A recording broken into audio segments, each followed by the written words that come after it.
A handful of DFL lawmakers recently called a press conference to offer their support for Governor Walz's Due North education plan. It's been apparent to many folks across the state the additional needs we have when it comes to mental health support for our students and our schools. And not only that, but in this pandemic, those problems have been exacerbated and those needs are even more pressing. Minnesota has consistently been at the bottom nationally of the ratio of school counselors to students. The Senate DFL continues to put forward solutions to increase student-to-counselor ratios for our schools, but those efforts have been blocked by the Senate GOP. Our students deserve better. We must do more to invest in the whole child, which includes supporting their mental health and non-academic needs. We are, again, championing the Teacher of Color and Indigenous Act. This is a comprehensive bill that starts with recruiting and attracting our teachers to go on to programs and become full licensed teachers. We're looking for the supports and the resources to increase the program completion, as well as when they're doing their student teaching, which is one of the most complicated times of getting a teaching licensure. And then, of course, we want to make sure that we're keeping those teachers in the schools. We want every student to succeed and receive the high quality education that we have bestowed upon them, regardless of their zip code. We have to provide the funding necessary to do it. Education is one of the biggest areas of our budget. In fact, it's 44% of the Minnesota state budget. Education, E12, is 44% of the state budget. That's because of the high quality education is a core value of all Minnesotans.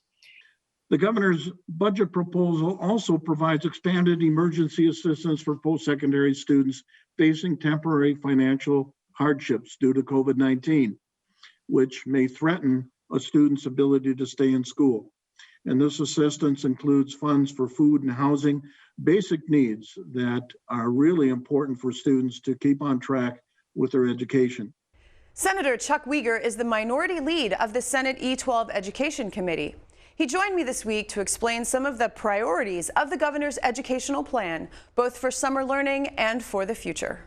Before we dig into Governor Walz's Due North education plan, I'd like to start with the governor's request from the legislature for $150 million for summer instruction.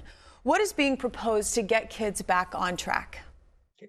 It is essential right now that we provide mental health services to meet the social, emotional needs for students and staff, and money is available to do that.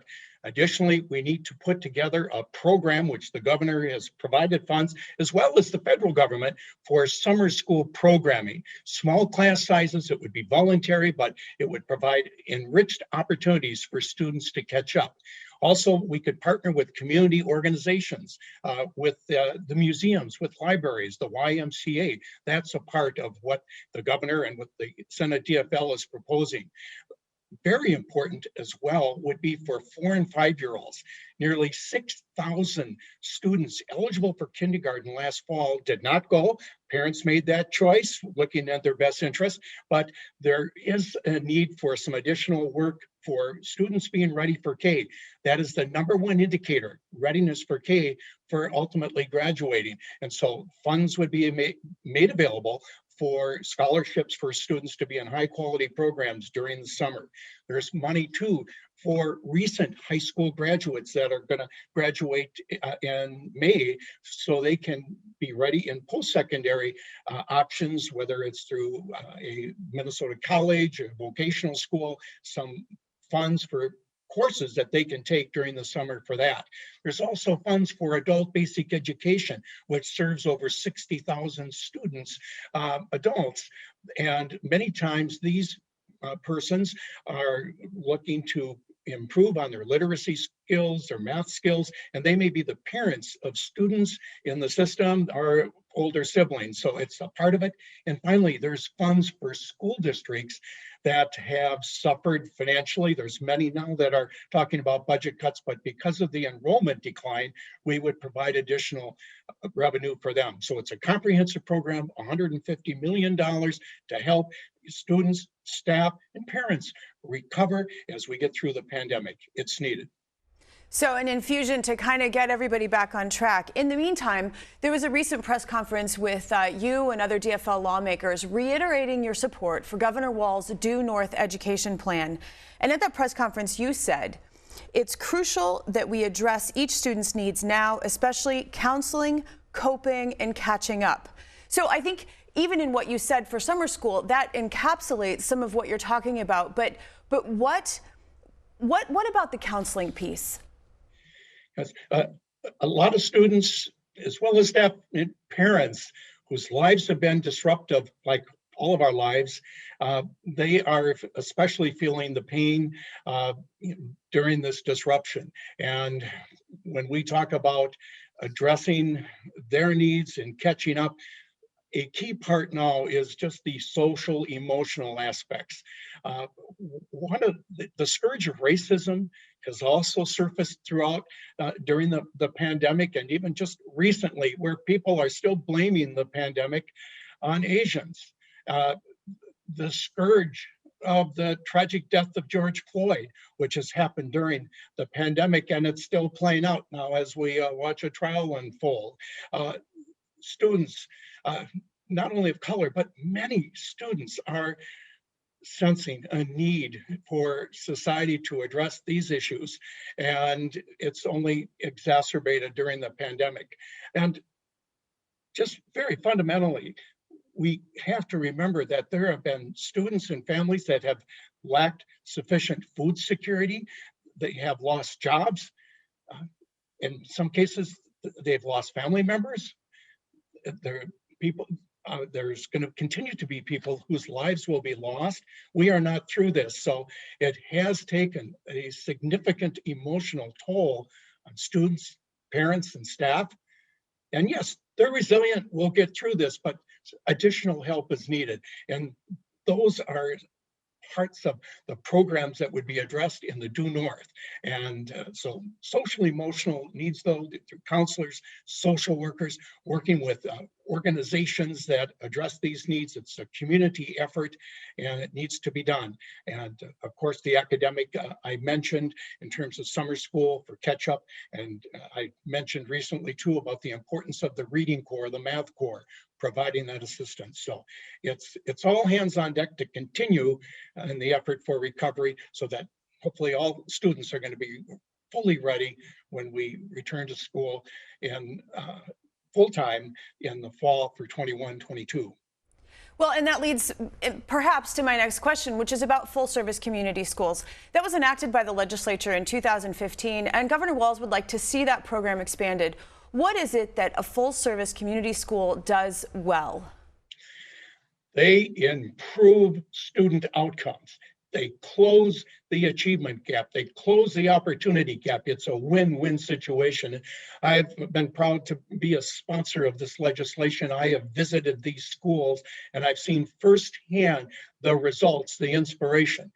Now, ideally, students entering the classroom are all ready to learn. That's certainly what teachers would like to see. And just through the challenges in society, we know that not everyone is ready.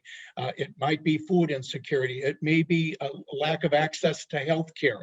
It could be issues they're dealing with at home regarding mental health, or it could be any number of risk factors that are out there. A full-service community school provides wraparound services to address that, so that students are ready for K, or as well as ready for the entire system. And there are programs that could be in the healthcare area, and it may be going to a nurse, or for a doctor that could come in, a dentist, and these will improve a student's likelihood to learn if they can get these other issues addressed. Early education is a part of it too, high quality programs. So it's wraparound services so that students are ready to learn. And has it been successful? Absolutely. And Brooklyn Park, for example, or the Rochester Alternative Learning Center, the documents that we've looked at, and we ask for accountability when we invest, and it shows that the academic improvement in various measures has improved significantly. And so that's why we want to do more to improve student achievement, particularly for students of color, where we can close that achievement gap, close that opportunity gap, and that everyone benefits. So it's working. I'm sponsoring the bill, the governor is, and let's do more on what's working. Senator Wiger, I have time for just one more question quickly, because there's a priority in the governor's plan to reimagine the high school experience to increase career and college readiness. Reimagine how? Imagine How is all about making the high school experience as powerfully relevant as possible. It's bridging the experience from high school to post-secondary opportunity, whether that's going to be at a vocational school, at a traditional college, it could be going to the military or to a career. It's providing in-service learning opportunities. It's partnerships with labor unions. It's working with business. It's providing hands-on experience for students so they can taste what it might be like in the workplace. We're working with a number of the people in the private sector, as well as the Department of Employment, Economic Development. They're doing surveys on job opportunities that are out there. Where are there shortages? We're looking at pathways for students. And these can be scholarships as well, and working closely with community colleges. It's everyone working together to transform that experience in college or in high school to college, or whatever path it's going to be, so it's going to be as relevant and real as possible.